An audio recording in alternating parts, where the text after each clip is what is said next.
Hi students, welcome back to Net Study. I hope you all are doing well. Students, इस video में हम आपके साथ previous question को डिस्कस करते हैं। अगर आप UGC नेट 2022 के लिए तैयारी कर रहे हैं तो ये सीरीज स्टूडेंट्स आपके लिए काफी ज्यादा इंपॉर्टेंट है।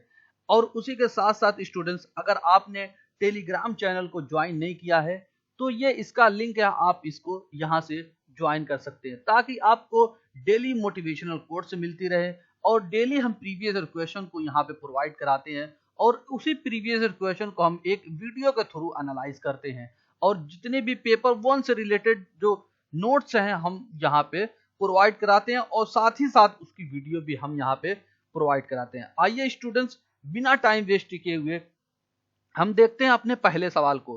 पहले सवाल स्टूडेंट्स ये मैथमेटिक्स से रिलेटेड है। मैथमेटिक्स में ये क्या है, सिंपल इंटरेस्ट से ये क्वेश्चन पूछा गया है। सिंपल इंटरेस्ट क्या होता है, सबसे पहले स्टूडेंट्स अगर हम इसका फार्मूला बता दें तो आपके लिए काफी ज्यादा आसान हो जाएगा।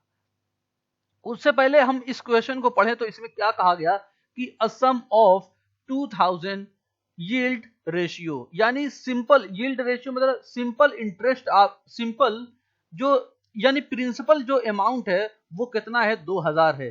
और कहा गया कि 180 रुपीज जो है विथ सिंपल इंटरेस्ट और 180 रुपया जो है इस प्रिंसिपल अमाउंट पे जो है आपको सिंपल इंटरेस्ट मिला। और ये कितने महीने के लिए मिला है, कितने महीने में मिला है, 9 मंथ में ये मिला है। फिर क्या कहा गया कि the annual rate of interest, तो पूछा गया कि जो एनुअल सालाना जो है इंटरेस्ट रेट है वो क्या था कि जिसपे 180 रुपए मिले हैं 2000 रुपए इन्वेस्ट करने पर। तो स्टूडेंट्स सबसे पहले अगर इसको एक फॉर्मूले के थ्रू अगर देखें तो आपको कुछ नहीं करना, जैसा हम फॉर्मूला देंगे उसी पे बस अप्लाई कर देना है, आपका ये क्वेश्चन ऑटोमेटिक सॉल्व हो जाएगा। तो आइए स्टूडेंट्स देखते हैं सिंपल इंटरेस्ट का क्या फॉर्मूला होता है। सिंपल यानी एसआई यानी सिंपल इंटरेस्ट का फॉर्मूला होता है is equal to P into T into R divided by 100 होता है। 100 क्यों होता है, क्योंकि इसमें रेशियो की बात की जाती है, इसी वजह से इसको 100 से डिवाइड करते हैं। यह हमारा बेसिकली फॉर्मूला है। अगर बात करें स्टूडेंट्स, P क्या है हमारा, P जो है आपका जो प्रिंसिपल अमाउंट है, प्रिंसिपल अमाउंट आपका P है।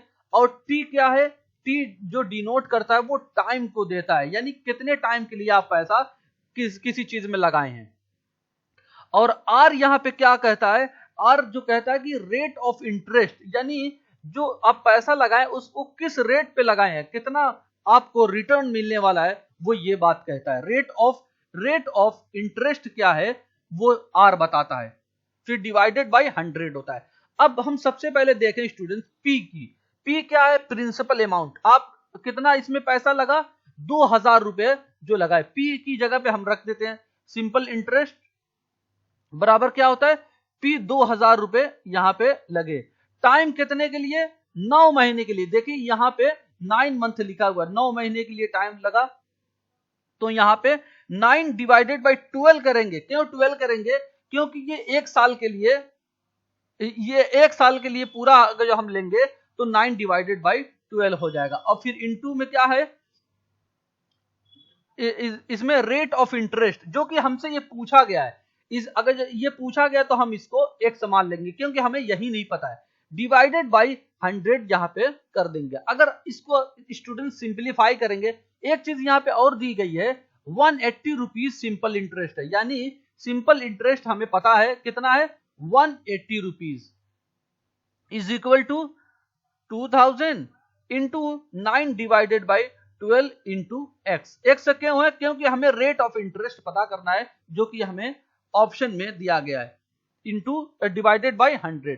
अब हम इसको सिंप्लीफाई करेंगे स्टूडेंट्स, तो किस तरीके से करेंगे, 3 को काटेंगे इससे, 3 3 जा 9 और 3 3 जा 3 4 जा 12 होता है। फिर 4 से हम डिवाइड करेंगे इसको तो 500 ये आ जाएगा। अब यहाँ पे क्या बचा, 5 और 3 बचा, तो 5 और 3 को आपस में मल्टीप्लाई करेंगे, कितना हो जाएगा, 1500 हो जाएगा इंटू एक्स यहाँ पे बचेगा और नीचे यहाँ पे 100 है।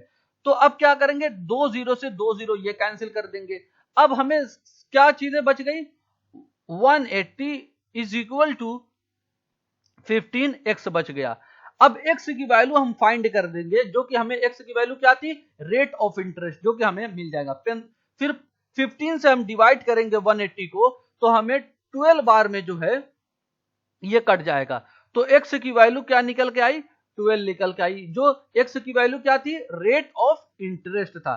तो हमें क्या पता चला, जो x की वैल्यू यानी रेट ऑफ इंटरेस्ट 12 है, 12% ये हो जाएगा। तो किस ऑप्शन में दिया गया है, ऑप्शन डी जो है इसका करेक्ट आंसर है। आई होप ये चीजें आपको क्लियर हुई होंगी। स्टूडेंट, हमने सिर्फ किया है फॉर्मूला लिखा, फॉर्मूले पे हमने सारी वैल्यू को पुट कर दिया, फिर हमने इसको सिंप्लीफाई किया, हमारा आंसर निकल के आ गया। आइए हम देखते हैं अगला सवाल क्या है।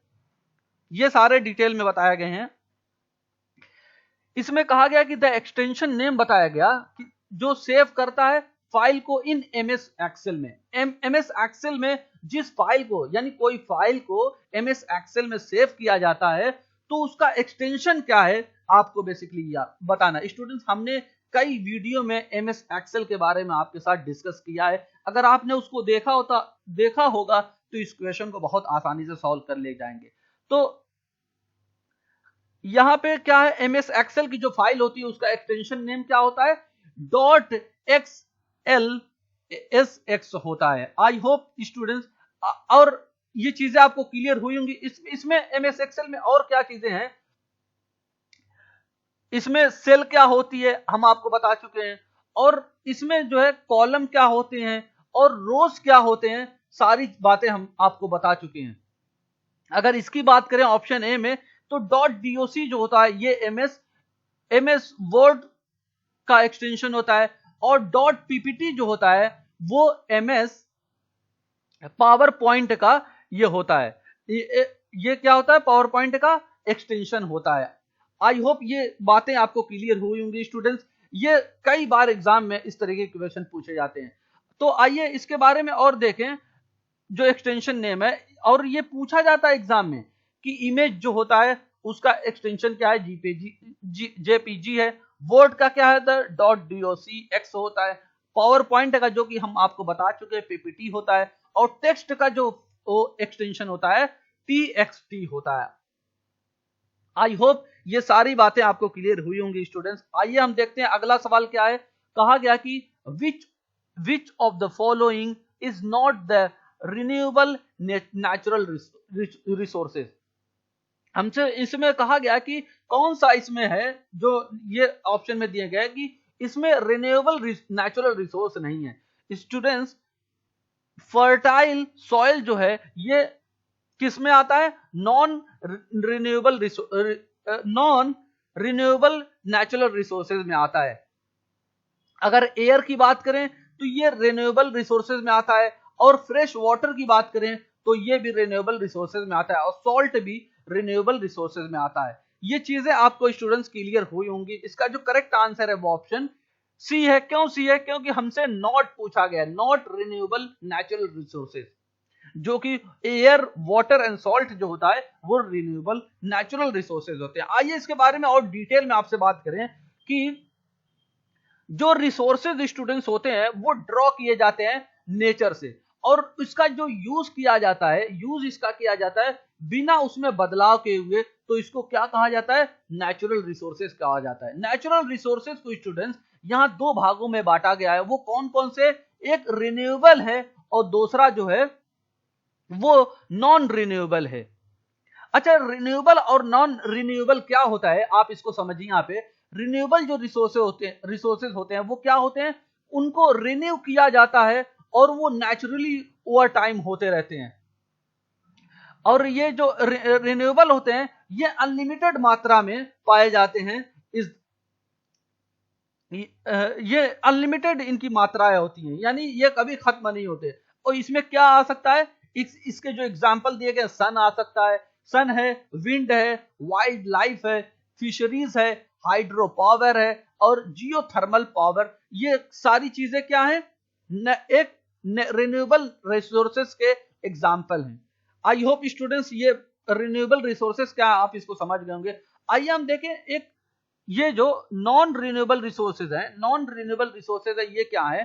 कहा गया कि ये ऐसे रिसोर्सेज है जो लिमिटेड स्टॉक, यानी जो इनका स्टॉक है वो बहुत लिमिट है, यानी समय पर ये खत्म हो जाते हैं और इनकी भरपाई जो है काफी लंबे समय बाद होती है। जैसे अगर कोल की बात करें, इसका एग्जाम्पल है, पेट्रोलियम की बात करें, नेचुरल गैस की बात करें, ये भी धरती पे हैं, अर्थ पे हैं, लेकिन इनका जो स्टॉक है बहुत लिमिटेड मात्रा में है और ये जो है कई सालों बाद, कई सदियों बाद जो है इनका रिन्यू होता है, रिप्लेनिश, यानी इसकी भरपाई होती है।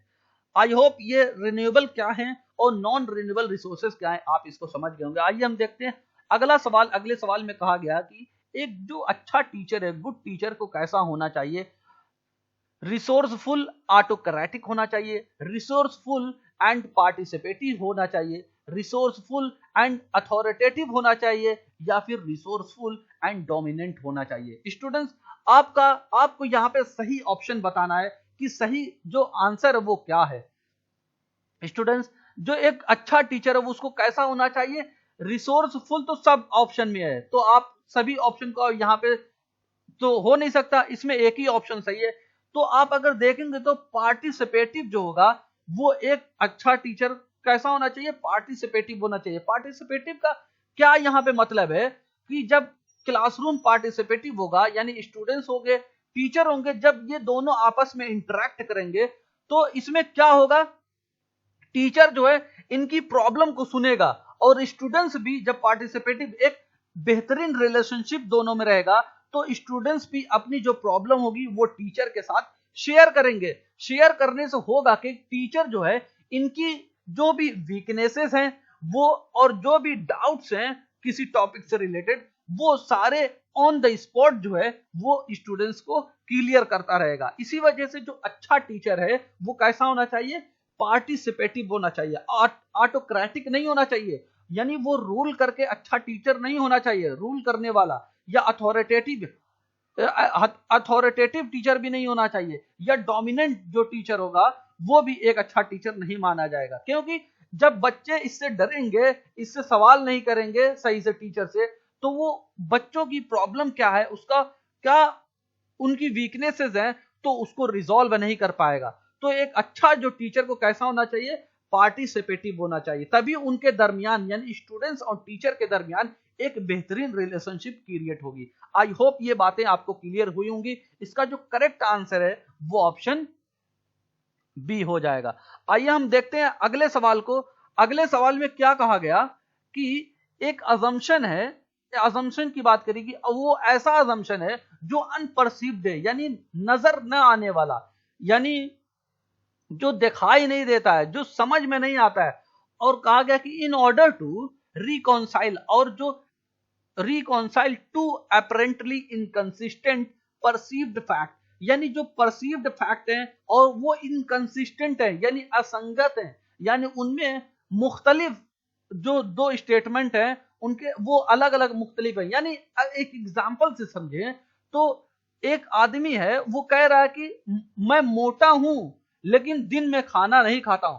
तो आप जब इन दोनों स्टेटमेंट को सुनेंगे तो ये दोनों स्टेटमेंट आपके सामने है, जाहिर है, अपरेंटली है, लेकिन इनकंसिस्टेंट है, मतलब मुख्तलिफ है, इसमें तनाजो पाया जा रहा है, मुतनाज है, मुतजाद है, ये दोनों में कॉन्फ्लिक्ट, दोनों स्टेटमेंट पे। तो आप यहाँ पे एक चीज पता करेंगे जो अनपरसीव्ड होगी। आप क्या कहेंगे कि अगर ये दिन में नहीं खाना खाता है तो रात में ये खाना खाता होगा, तभी ये मोटा है। आदमी बिना खाए तो मोटा हो नहीं सकता। तो ये क्या चीजें हैं इसमें? अनपरसीव्ड फैक्ट जो है, अजम्पशन जो है, वो उसकी बात की जा रही। तो इसको क्या कहते हैं? जब इस चीज को पता लगा है, दो जो मुख्तलिफ स्टेटमेंट हैं, उसके बाद एक तीसरी स्टेटमेंट का जो आप अर्थ निकालते हैं अपने मन से, उसको क्या कहते हैं? Known as in Indian logic as implication कहा जाता है। इंप्लीकेशन इसको कहा जाता है। इसको हिंदी में अर्थपति भी कहते हैं।